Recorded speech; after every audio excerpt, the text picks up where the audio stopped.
साथ संगत जी, प्रेम से कहना धन निरंकार जी। एक नई साखी के साथ स्वागत है आप सभी का आपके ही अपने चैनल पर। आज की साखी का विषय है व्यर्थ का घमंड।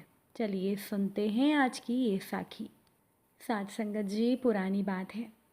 एक राज्य में एक राजा रहता था जो कि बहुत घमंडी था। उस राजा के घमंड के चलते आसपास के राज्य के राजाओं के भी उससे अच्छे संबंध नहीं थे। राजा के घमंड की वजह से उसकी प्रजा के सभी लोग उसकी बुराई करते थे। एक बार उस गांव से एक साधु महात्मा गुजर रहे थे। उन्होंने भी राजा के बारे में सुना और साधु महात्मा ने राजा को सबक सिखाने की सोची। साधु महाराज तेजी से राजमहल की ओर गए और बिना प्रहरियों से पूछे सीधा अंदर चले गए।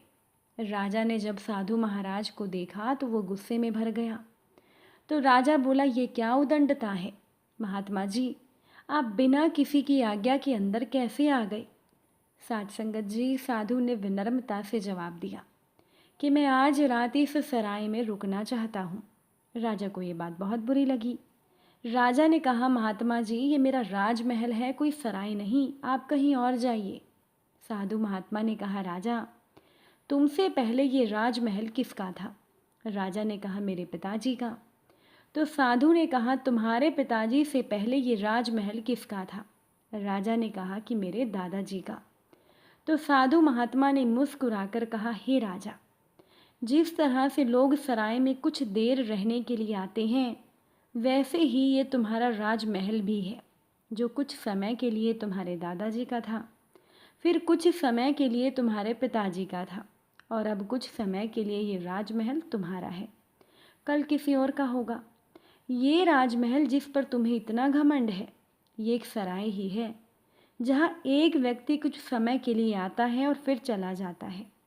साथ संगत जी, उन साधु महात्मा की बातों से राजा इतना प्रभावित हुआ कि सारा राजपाट मान सम्मान छोड़कर वो राजा साधु के चरणों में गिर गया और उसने महात्मा जी से क्षमा मांगी और फिर कभी भी घमंड ना करने की शपथ ली। साथ संगत जी, जो लोग व्यर्थ का घमंड करते हैं उनका सारा ज्ञान व्यर्थ है। इस बुराई की वजह से उनका सब कुछ खत्म हो सकता है। एक दिन रामकृष्ण परमहंस किसी संत के साथ बैठे हुए थे। सर्दियों के दिन थे, शाम हो गई थी। तब संत जी ने ठंड से बचने के लिए कुछ लकड़ियाँ इकट्ठी की और धूनी जला दी। दोनों संत धर्म और अध्यात्म पर चर्चा कर रहे थे। उनसे कुछ दूर एक गरीब व्यक्ति भी बैठा हुआ था। उस गरीब को ठंड लगी तो उसने भी कुछ लकड़ियाँ इकट्ठी कर ली। अब लकड़ियाँ जलाने के लिए उसे आग की ज़रूरत थी, तो वो तुरंत ही उन दोनों संतों के पास पहुँचा। उनकी धूनी से जलती हुई लकड़ी का एक टुकड़ा उसने उठा लिया। अब एक व्यक्ति ने संत के द्वारा जलाई गई धूनी को छू लिया तो संत महाराज गुस्सा हो गए। वो गरीब व्यक्ति को मारने लगे। संत ने कहा कि तू पूजा पाठ नहीं करता है, भगवान का ध्यान नहीं करता है, तेरी हिम्मत कैसे हुई, तूने मेरे द्वारा जलाई गई धूनी को छू लिया। अब रामकृष्ण परमहंस ये सब देखकर मुस्कुराने लगे। जब संत जी ने परमहंस जी को प्रसन्न देखा तो उन्हें और गुस्सा आया। उन्होंने परमहंस जी से कहा कि आप इतना प्रसन्न क्यों हैं। ये व्यक्ति अपवित्र है, इसने गंदे हाथों से मेरे द्वारा जलाई गई अग्नि को छू लिया है, तो क्या मुझे इस पर गुस्सा नहीं करना चाहिए। परमहंस जी ने कहा, मुझे नहीं मालूम था कि कोई चीज़ छूने से अपवित्र हो जाती है। अभी आप ही तो कह रहे थे कि सभी इंसानों में परमात्मा का वास है, और थोड़ी ही देर के बाद आप ये बात खुद ही भूल गए। उन्होंने आगे कहा कि दरअसल इसमें आपकी गलती नहीं है, आपका शत्रु आपके अंदर ही है, और वो है आपका घमंड। घमंड की वजह से हमारा सारा ज्ञान व्यर्थ हो जाता है और इस बुराई पर काबू पाना बहुत मुश्किल है। साथ संगत जी, जो लोग घमंड करते हैं उनके दूसरे सभी गुणों का महत्व खत्म हो जाता है और इस एक बुराई की वजह से उनका सब कुछ बर्बाद हो सकता है। इसीलिए घमंड से बचना चाहिए, और ये घमंड ही पतन का कारण भी बनता है। एक समय की बात है कि चंदन वन में एक शक्तिशाली हाथी रहता था। उस हाथी को अपने बल पर बड़ा घमंड था। वह रास्ते से आते जाते सभी प्राणियों को डराता धमकाता और जंगल के पेड़ पौधों को बिना वजह नष्ट करता, उधम मचाता। एक दिन उस हाथी ने रोज की तरह जंगल के सभी प्राणियों को सताना शुरू किया कि तभी अचानक से आकाश में बिजली चमकी और मूसलाधार बारिश होने लगी। तेज बारिश से बचने के लिए वो हाथी दौड़कर एक बड़ी गुफा में जा छुपा। अब उस गुफा के अंदर एक छोटी सी चींटी भी थी। उसे देखते ही हाथी हंसने लगा, कहने लगा, तुम कितनी छोटी हो, तुम्हें तो मैं एक फूंक मारूंगा तो तुम चांद पर पहुंच जाओगी। मुझे देखो, मैं चाहे तो पूरा पर्वत हिला दूं, तुम्हारा जीवन तो व्यर्थ है।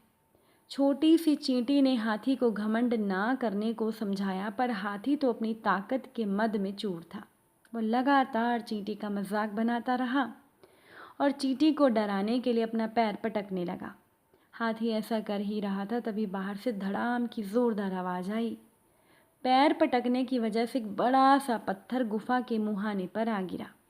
अब तो हाथी के होश उड़ गए। उस पत्थर को हटाने के लिए हाथी आगे बढ़ा, पर अपनी पूरी ताकत लगाकर भी वो उस पत्थर को टस से मस नहीं कर पाया। तो बारिश रुकते ही चींटी बोली, देखो, तुम मेरे छोटे होने का मजाक उड़ा रहे थे, पर इस समय मैं अपने इसी छोटे आकार की वजह से ही इस गुफा से बाहर जिंदा जा सकती हूँ, लेकिन तुम नहीं। इतना कहकर चींटी अपने रास्ते चल देती है। थोड़ी देर के बाद चींटी जंगल में जाकर अन्य हाथियों को बुलाकर लाती है और सब मिलकर गुफा के द्वार पर आ गिरा पत्थर हटा देते हैं और उस हाथी को गुफा के बाहर निकाल लेते हैं। हाथी बाहर निकलते ही चींटी से अपने व्यवहार के लिए माफ़ी मांगता है और उसके प्राण बचाने के लिए उसे धन्यवाद देता है। इस घटना से हाथी को ये बात समझ में आ जाती है कि सभी प्राणियों के साथ मिलजुल कर रहने में ही भलाई है और घमंड कभी नहीं करना है। और उस दिन के बाद से उस हाथी ने अपनी ताकत का कभी घमंड नहीं दिखाया। साथ संगत जी, हर एक इंसान में कोई ना कोई गुण होता है। अगर भगवान ने आपको कोई काबिलियत दी है तो कभी भी उस पर घमंड ना करना। हर कोई किसी न किसी रूप में काबिल होता है। साथ संगत जी, एक राज्य के राजा ने अपनी बढ़ती उम्र को देखकर ये फैसला लिया कि वो अब राजपाट से संन्यास ले लेगा। पर उस राजा का कोई बेटा नहीं था जिसको राज्य सौंपकर वो जिम्मेदारियों से मुक्त होता। राजा की एक बेटी थी जिसके विवाह की योजना भी राजा को बनानी थी। राजा ने मंत्रियों को बुलवाया और कहा कि कल प्रातः जो भी व्यक्ति सबसे पहले नगर में प्रवेश करेगा उसे यहाँ का राजा बना दिया जाएगा। मेरी बेटी का विवाह भी उसी के साथ कर दिया जाएगा। फिर अगले दिन राज्य के सैनिकों ने एक फटे हाल कपड़े पहने व्यक्ति को पकड़ा और उसका राज्याभिषेक किया गया। राजा अपनी बेटी का विवाह उस युवक के साथ करके जिम्मेदारियों को सौंपकर खुद वन प्रस्थान कर गए। धीरे धीरे समय बीता। उस युवक ने राज्य की बागडोर संभाली और वो एक अच्छे राजा की तरह राज्य की सेवा में लग गया। उसके महल में एक छोटी सी कोठरी थी जिसकी चाबी वो नया राजा हमेशा अपने कमर में लटकाए रहता था। सप्ताह में एक बार वो कोठरी में जाता, आधा एक घंटा अंदर रहता, फिर बाहर निकलकर बड़ा सा ताला उस कोठरी पर लगा देता और अपने बाकी कामों में लग जाता। तो इस तरह से राजा के बार बार उस कोठरी में जाने से सेनापति को हैरानी होती कि राज्य का सारा खजाना, सारे रतन, हीरे, मोती, जवाहरात तो खजांची के पास है। सेना की शस्त्रागार की चाबी मेरे पास है और अन्य बहुमूल्य कागजातों की चाबी मंत्री के पास है। फिर इस कोठरी में ऐसा क्या है जो राजा यहाँ हर सप्ताह आता है और थोड़ी देर बाद बाहर निकल आता है। सेनापति से रहा नहीं गया। उसने हिम्मत करके राजा से पूछा कि अगर आप क्षमा करें तो ये बताएं कि उस कोठरी में ऐसी कौन सी चीज़ है जिसकी सुरक्षा की आपको इतनी परवाह है। राजा गुस्से से बोले, सेनापति, ये तुम्हारे पूछने का विषय नहीं, दोबारा ये प्रश्न मत पूछना। तो अब तो सेनापति का शक और बढ़ गया। धीरे धीरे मंत्री और सभासदों ने भी राजा से पूछा, परंतु राजा ने किसी को नहीं बताया। ये बात रानी तक पहुंची।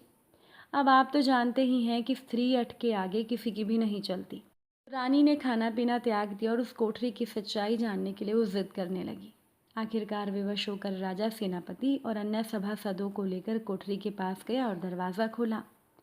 जब कोठरी का दरवाज़ा खुला तो अंदर कुछ नहीं था सिवाय एक फटे हुए कपड़ों के जो दीवार की खूंटी पर लटके हुए थे। मंत्री ने कहा, महाराज, यहाँ तो कुछ भी नहीं। तो राजा ने उन फटे हुए कपड़ों को अपने हाथों में लेकर उदास होते हुए कहा, यही तो है मेरा सब कुछ। जब मेरे अंदर थोड़ा सा भी घमंड आता है तो मैं यहाँ आकर इन कपड़ों को देख लेता हूँ। मुझे याद आ जाता है कि जब मैं इस राज्य में आया था तो इन फटे कपड़ों के अलावा मेरे पास कुछ नहीं था। तब मेरा मन शांत हो जाता है, मेरा घमंड खत्म हो जाता है, फिर मैं बाहर आ जाता हूँ। साथ संगत जी, घमंड अग्नि के समान होता है जो मनुष्य को अपने ताप से भस्म कर देता है, और साथ ही जो व्यक्ति वास्तव में बड़ा होता है वो घमंड जैसे दोषों को अपने से दूर रखता है। अगर आज की ये साखी आपको अच्छी लगी हो, वीडियो को लाइक शेयर ज़रूर कर दीजिएगा। आप सभी से फिर मुलाकात होगी नई साखी और नए विचारों के साथ। साध संगत जी प्यार से कहना, धन निरंकार।